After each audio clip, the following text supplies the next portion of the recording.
So this is our mold without a part in it.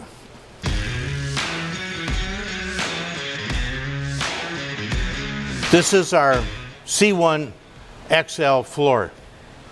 We've designed this floor to drop approximately 2 inches from the original floor.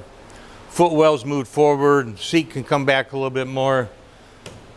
Accommodates big tubs for big tires and still have a convertible top. So part's been built, we're gonna pull it out of the mold. We're gonna give you a quick little explanation on the mold, why our parts look like they do. And then this part is gonna go into the booth or grinding booth and get sanded down so it can be prepped to be painted, because this car it's going to be painted. If you want to paint the bottom of it, lizard skin it, or if you want to leave it like it is, the way that you're going to see the bottom of this floor, it already stands tall.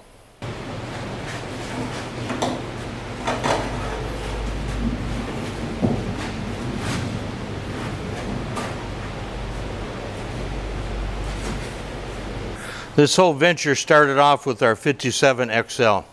So we've already built this item to go underneath that particular car. So we've taken that idea and brought it to an original body car. So we had to have a floor. We made our floor from scratch. The bottom side of the floor was finished off. So in turn, when we made our mold, this is the bottom side. This is the top side of our mold, but it's the bottom side of your part. So the bottom side of our plug, which was our floor, we brought to a Class A finish. And also in turn with this, we've built a perimeter flange around this to infuse it. So if we choose to infuse this part, we can infuse this part. So we're ready to infuse it. If we go that route, this one that we built that we're going to show you is a hand laid part. Just wanted to kind of show you the parts are shiny because the mold's shiny. The only way you get the mold shiny is a lot of hard dedication and a lot of hard work. If you don't have that dedication and that passion,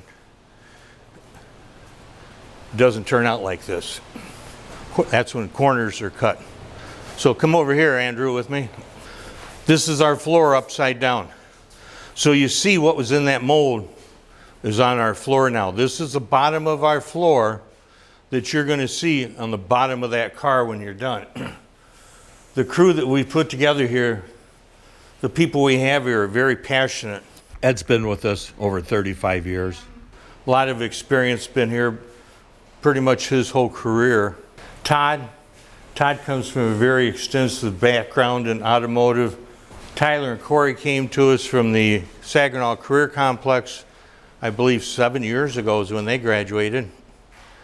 And then the guys in the fiberglass shop from Cameron and Cliff that built this part. It's a gorgeous part, I can't say enough, but it's because it came out of a gorgeous mold.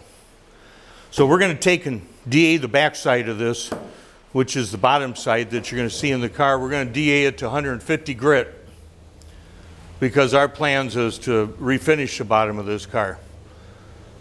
So you got to sand it down so whatever product you're going to put on it adheres to it. So you'll be able to prime it, paint it, if you want to lizard skin it, or if you want to leave it just like it is, that's fine as well, leaving it just like it is.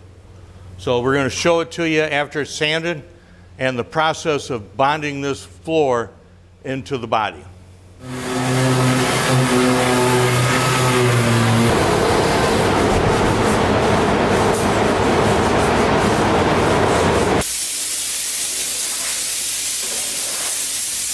We've sanded the bottom side of our floor, which is the part that you're going to see.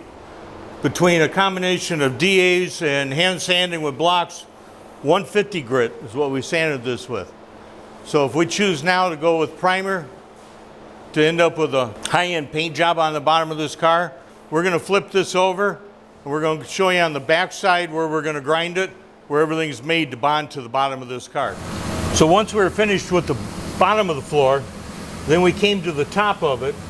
We took our Sharpie and marked approximately 3 inches around the perimeter from the #1 body mount all the way down the rocker, up over the wheel well and across the back. We marked with our Sharpie. We took our 3-inch grinder, 3-inch, 5-inch, whatever you choose to use, 24, 36 grit, whatever you choose to use. We came around the perimeter and we ground this. This is where we're going to get our epoxy bond. Perimeter of it, all bonded. So we're prepped out. We have our 4 alignment holes.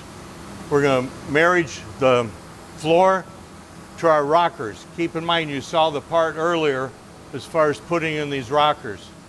Total of, I think, 10, 12 pieces to replace the factory inside rockers. So it's all fiberglass, it's all beefed up, it's rock solid. So this is going to get bonded. The top of the floor is going to get bonded to the bottom of the rocker. And keep in mind, we're also going to be putting our tubs in here before we bond this. So you're going to see the tubs sitting in here. We're not bonding them until this is all finished. And once this is cured, then we'll move our tubs into position and bond them. Likewise with the front bonding strips on the firewall kick panels and our inner fenders.